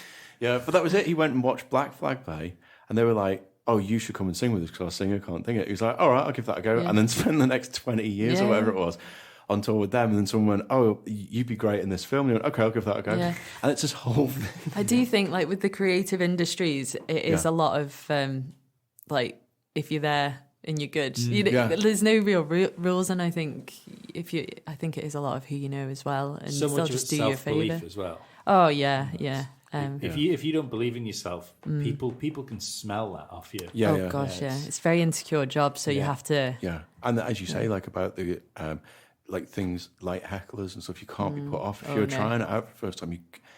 You hope it doesn't happen, but you have to expect that it's going to go terribly. You know? And you have that, and you have that across like all art forms. If you're setting up as a designer and you put something out, you've got to expect that someone's going to turn around and go, tough skin. Yeah, that looks terrible. Yeah. And it's like I'm my sort of training is as a designer, like graphic designer. Oh, cool. So we've got like a little group of us that always have this laugh of like, what's the best use of Comic Sans that you've found? And you'd have it on things like, I don't know, someone's used it on like an advert for hospice and things like this. You're just like, no, it's terrible. But a couple of years ago, and it's probably coming up to the same time actually. I can win that competition for you. You fucking can't. Go on, try it. You need to find a medical charge sheet, you know, like the bed ones. Okay. It's like childhood cancer. Oh. Write that in Comic Sans? Yes. Is that how they have the children's ward? Everything's in Comic Sans. So it seem a little more It's not so bad. No, I know. My mum and dad lived near St. Ninian's Church, so they lived just by the grandstand. Yeah. And I went down to theirs one day and I picked this pamphlet up. I'm like, what the hell is this? Because I saw it was Comic Sans before I even saw. And it was like bright purple and like purple background with orange text on it. Yeah. I'm like, what the fucking hell is this? So you've got AIDS. Better. Oh. At the St. Ninian's Church, right, they'd had a memorial service for the Holocaust. And they decided to write in Comic Sans. I took a photo of it. I sent it to the group. I was like, lads, I've won. That's the winner, yeah. Like, what the fuck are they thinking? But yeah, bad use of... I do genuinely find it fascinating. What are people thinking when they do that? Like, just be really interesting to know what... You know what will look really, really good for this Holocaust memorial? Yeah.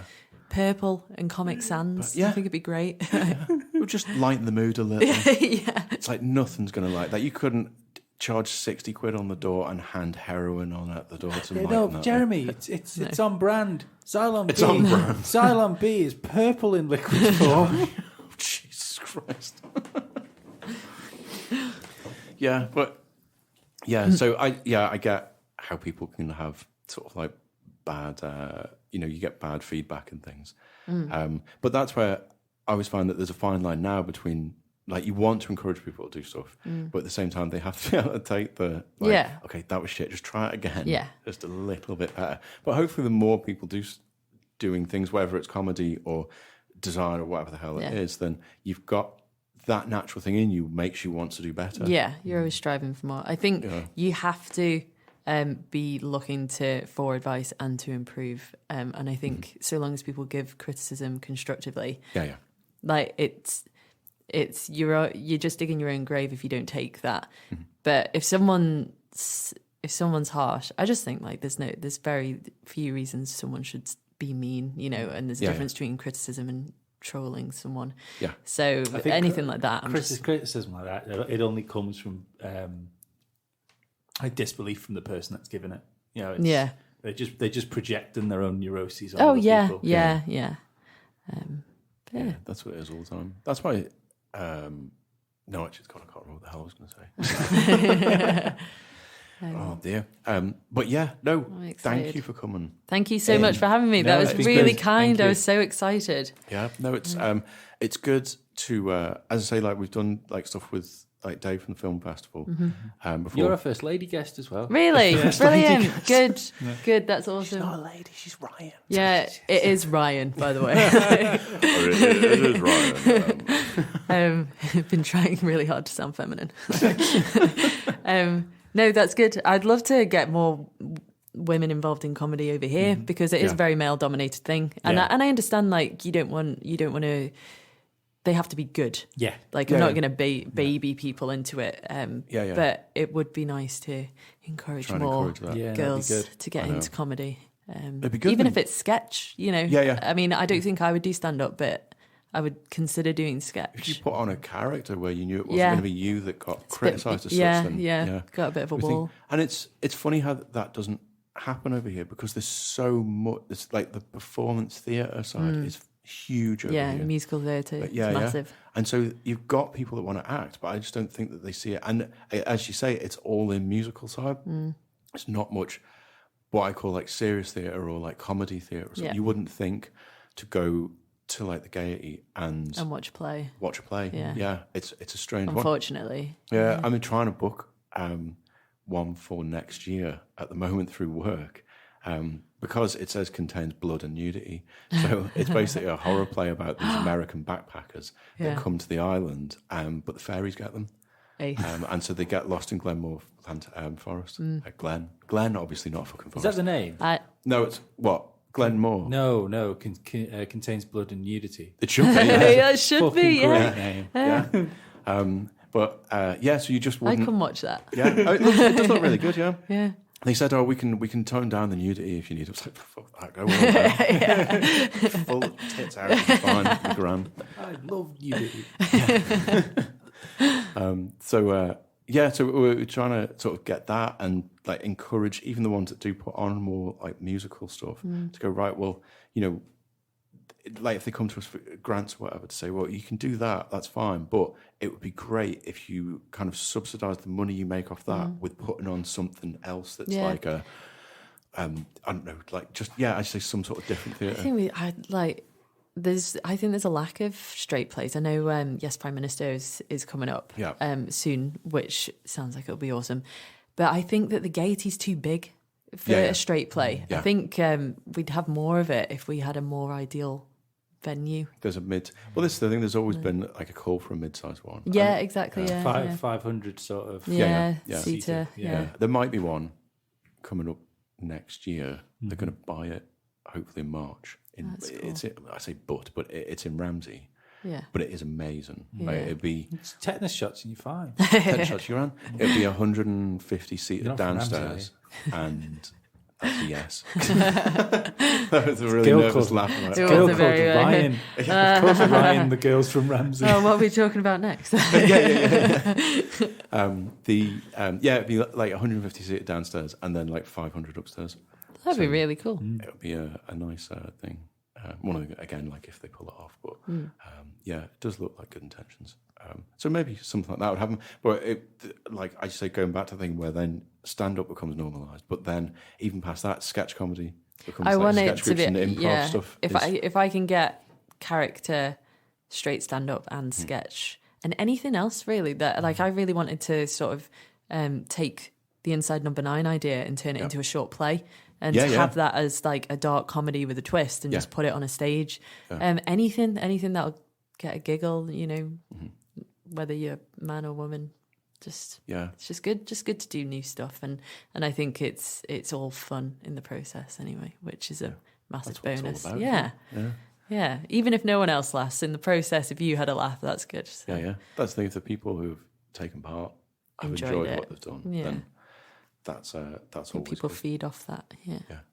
I think that's it, especially with comedy.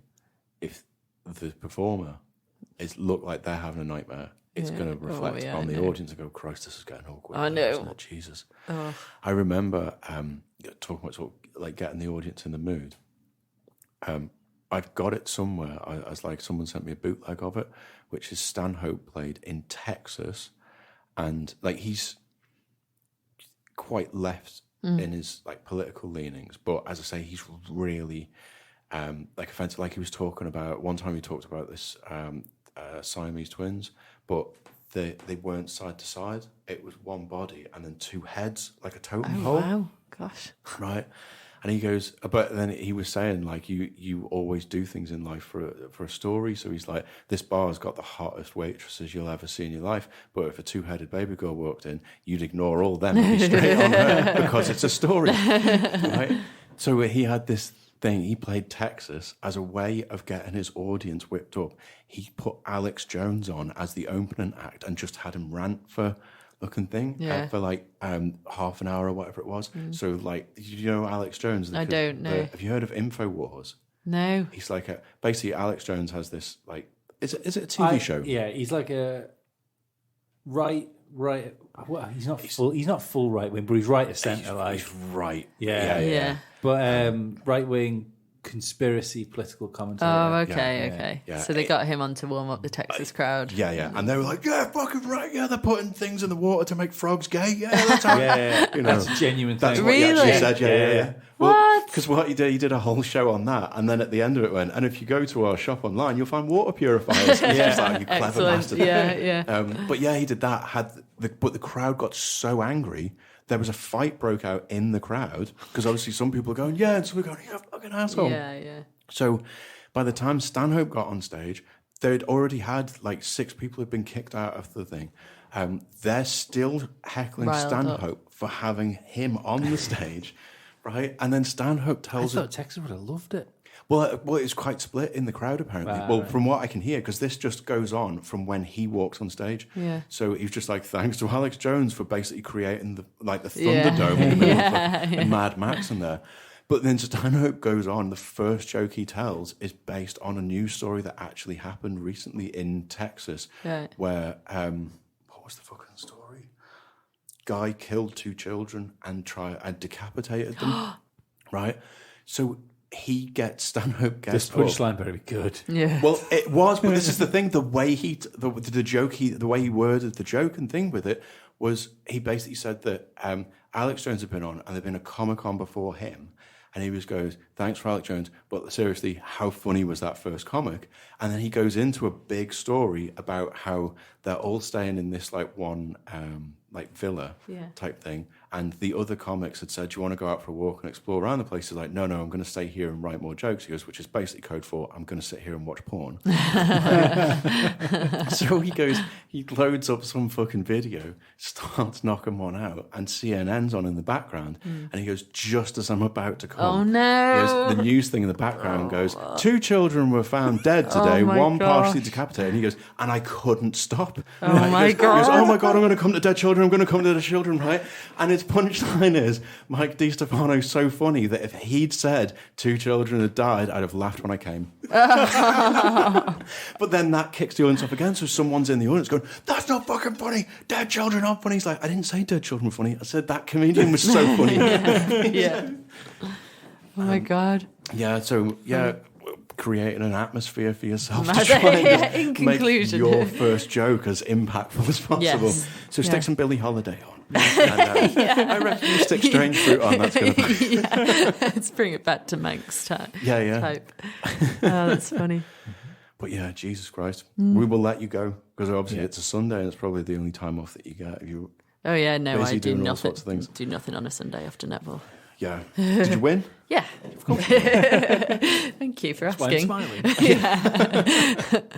smiling. No, I had a really good time. Thank you. It's been really interesting and funny.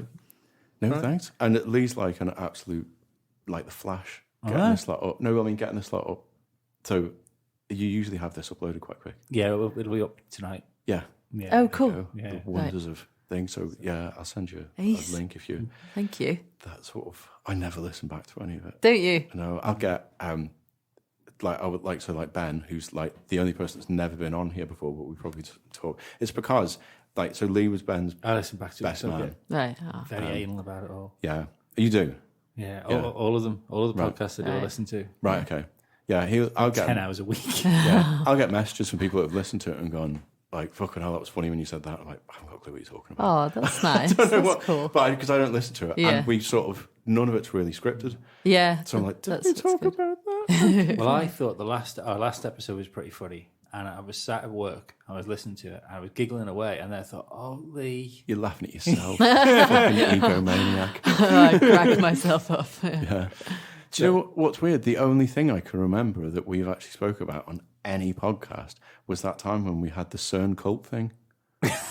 And that was ages ago. It was ages ago. Lee found some video of Sewing cult. No, CERN, like the Large Hadron Collider. Oh, right, yeah. That Lee found some video of where they're all in like robes and it looks like they've stabbed someone. Backstory, I fucking love conspiracy theories. Oh, yeah, no, me too. Me too. Yeah. And it's in CERN because it's in the thing, and they like reenact like a sacrifice. Oh gosh, really strange, Yeah. really strange. But that's interesting. That's the only thing I can really remember about when we've done podcasts because I got so into it. I was like, I wouldn't rule out being in that cult. Yeah. Dig me down to the ground. Who is it? Who's the your man? From CERN? No, comedian that's supposed to be Alex Jones. There's a good conspiracy. Oh, because it's someone you'd absolutely hate, isn't it? Yeah, probably, yeah. What's his name? Really famous, massively famous comedian. I feel like we Dead. went through this before. Yeah, guys. Yeah. Oh, Bill Hicks. Bill Hicks. Oh, yeah. Bill Hicks, yes, There's a conspiracy that Bill Hicks faked his own death and became Alex Jones. Oh, wow. Because there's a really good stand-up of his where he has a character which is essentially Alex Jones. Okay. Even the voice is the same and everything. It's weird. Yeah. It's really weird. Interesting. Yeah. It'd be fucking great if it was all performance art. It'd be Yeah. brilliant. You know, yeah. he's whipped up the fucking right to be all fucking crazy and Yeah. stuff like that. It's actually Actually, it's just me. bit of a lefty comedian. Yeah. It's like the when Andy Kaufman did his lounge at Tony Clifton in thing, and then have you seen the film Man on the Moon with Jim Carrey? I haven't watched the film, but I watched the documentary. So that's what I was going to say about the documentary. So the film is about the comedian Andy Kaufman, Okay. who I guess his most famous thing over here is that he was in a TV show with Danny DeVito called Taxi Right. in the 70s. It was like Cheers, but it was set in a taxi rank. Okay. But Andy Kaufman was this really funny stand-up comedian, and he'd do like just mad shit. Like he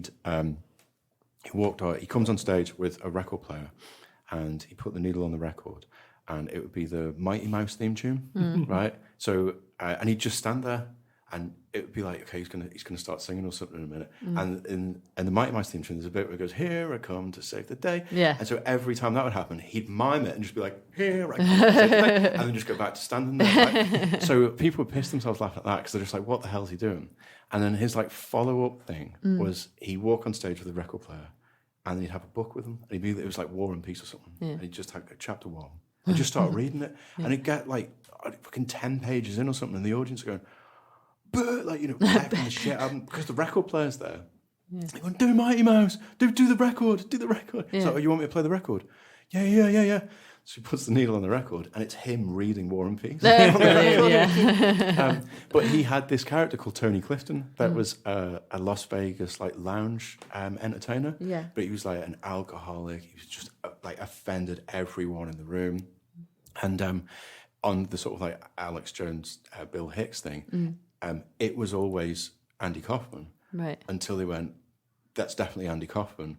And then Tony Clifton performed, and Andy Kaufman was in the audience, so he got his mate to do it. Oh, what? And so from there on in, the mate became Tony Clifton. Yeah. So this film, Man on the Moon, is Jim Carrey playing Andy Kaufman. Right. That film broke Carrey.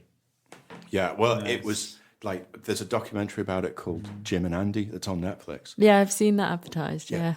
It's absolutely brilliant, and it shows you how amazing Jim Carrey is. Yeah. He went complete like method acting during it. Right. So it was like while they were on set, it was like the director would go, "Andy, could you pass a message on to Jim for me, please?" Right. And he was like, "Yeah, I'll tell him later." And so they completely the thing. And like Andy Kaufman had a daughter that he never met, and they brought the daughter to the set. And it was like, because the family, like Andy Kaufman's dad and his sister came to the set. But because he was on set, he was in character. And they were like, "It's terrifying how good he's got that down. Yeah. It's so good. We're going to bring his daughter, who he never met, to like meet Jim Carrey as." Yeah, it's really weird. Yeah. Really That weird. is weird. But there's a bit in it where Jim Carrey gets invited to a party at the Playboy Mansion. Right. And he goes, "Oh, I'm not going, but I'm filming the Tony Clifton stuff at the moment."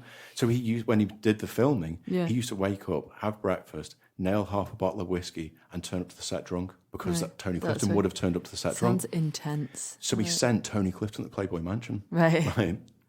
But he sent the actual Tony Clifton to Right. the Playboy Mansion. Okay. So he was there for like 3 hours or something, like grabbing playmates' asses and just being being Tony Clifton, being an ignorant asshole, right? And even like everyone's going, fucking hell, Jim Carrey's good. Like, oh my God. And there's other guys there who are mates with Jim Carrey going, there's no way that's Jim Carrey. He's like 6 inches shorter. Yeah, than yeah. Jim Carrey really is. But you can see them thinking for themselves going, doubting. Fuck, is it? Yeah. It could be. And then Jim Carrey actually walks in as himself. He's like, hey, sorry, I'm late. And it's like, hold on, who the hell's that? Who's this now? Yeah. But yeah, it's definitely worth a watch. I have to watch that, yeah. Even if you'd never seen the film or if you don't watch the film, just watching that documentary to see like Jim Carrey. And there's bits he can't remember doing, like because he got so into consumed, the sort of Andy Kaufman side of things that he just like can't remember making it at all. And it does like the documentary was sort of finished like years after they did the film, and so he's being interviewed back and sort of going, this happened thing, and he was like, he was aware that he had to go and meet the daughter. And he's like, that's the most terrifying thing ever when you have to be someone's parent. No, that's mad. And the expectations the girl must have. Yeah. And it's just like, oh my God. But the fact that the parent and the sister had met him and just been like, that's insane. That it was just like meeting him. Like, it's crazy. Really weird. Yeah. But yeah, it wouldn't surprise if that's the thing that like finally broke Jim Carrey's like not right now. Yeah. I saw some interviews with him where he was saying that he wasn't really here. And stuff like that. Yeah, that wouldn't be surprising. But what a way to go out! And as well for him being a comic actor to portray. His girlfriend died, didn't he? That didn't go well. Oh no, really? Yeah. And then wasn't he investigated as well for having some sort of hand in it at some point? I had no idea about that. I'm not sure. Something like that. But yeah, he's a very clever guy. Very funny. Before we go, have you got any social media stuff for the comedy night or anything that you want to plug? So that's what I'm going to do this afternoon. I'm going to make a Facebook page.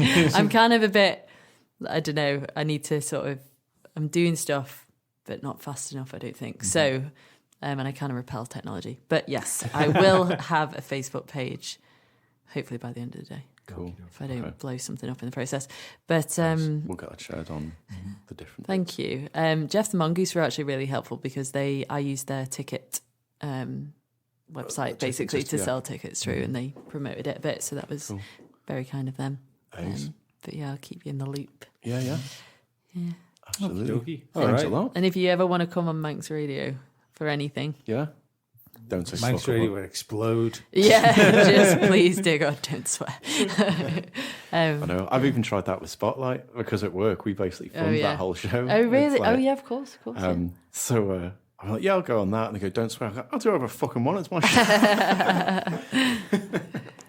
show. Just wind them up. Yeah. It's fine. But yeah, no, that would be absolutely awesome. Yeah. Thank you. I think we get things we want to do because we do like a film podcast as well. So it's like every other week.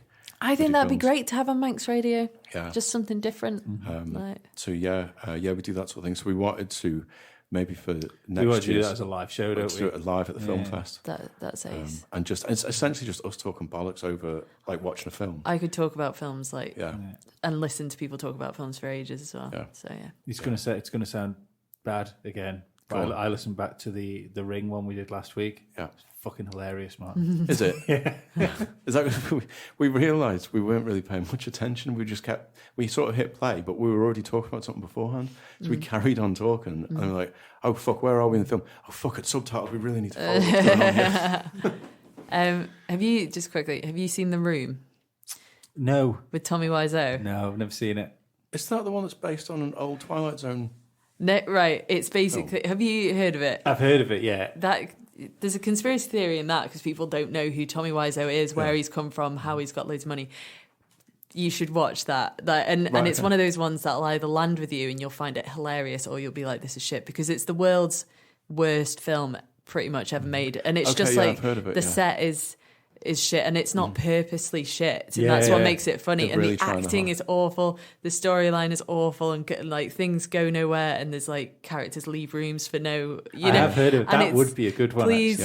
Please, if I can recommend anything to you, just give that a watch. Actually, I know why I've heard of it because we did film podcast on Street Fighter, and we were trying to find the shittest films known to man. Yeah. Because Street Fighter's got to be up there, but that came up. Room. Yeah, The Room came up. That's the worst film I've ever seen, Street Fighter. It was terrible. Oh my God. I haven't seen Street Fighter. No, don't. We watched it because in our memory it was terrible. And in both our memories, Kylie Minogue was in it. Kylie Minogue was in it, but that was because it was in the 90s, that they got her in as like a name. Right, so okay. it had no real bearing on the rest of the script or anything. Yeah. But as well, Jean-Claude Van Damme was on a 10 grand a week coke habit while he filmed it. So, and they did it out in, what was it, like $16 million or $20 million budget or something? Something like that, But $8 million of that was just on Van Damme's fee. Oh, God. And because they did it out in like Thailand, in the jungle, they had to boat all the gear and the crew down this river because it wasn't accessible with vans and things. And it's like, imagine being on a boat with Van Damme. Couple that with how into it Van Damme would have been, because the only reason he said yes to it was because he wanted to try and bang Kylie. Yes, oh that was my it. Yeah. God. That was it. Yeah. I think I need to watch this film. I do love a good shit film. Terrible. But the saving grace of it is, its fucking name's gone. Basically, Gomez Adams, the guy who played him, is in it as the main baddie. And he's a brilliant actor. Yeah. So he actually brings some sort of credit. Did you say he died after that? Yeah, he was on his deathbed when... Because he looked bad. He was so ill during that film that the wardrobe had to redo his costume because he didn't fit in it anymore because he lost weight. Yeah, he was like... Full on Michael Jackson like 2 months later, he died. But Raul Julia, that's his name.